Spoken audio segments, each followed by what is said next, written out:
Hey, what's up guys? Happy Mother's Day sa lahat.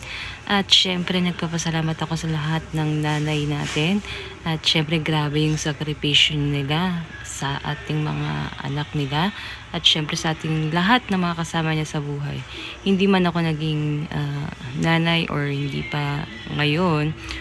Pero grabe yung sacrifice nila. So ngayon nagpapasalamat tayo sa lahat dahil kung di dahil sila ay grabe talaga guys. Pati kasi sila 'di ba yung ilaw ng tahanan.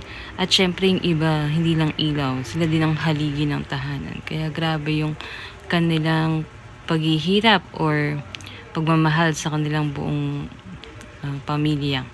So ngayong Happy Mother's Day, ngayong Mother's Day magbigay tayo ng kahit anong maliit na gift sa ating mga nanay, gift man to or kahit yung salita na I love you, salamat ma, malaking bagay na to sa kanila. So nasa inyo na kung paano nyo pasasalamatan ang inyong mga mother dyan, at maraming salamat.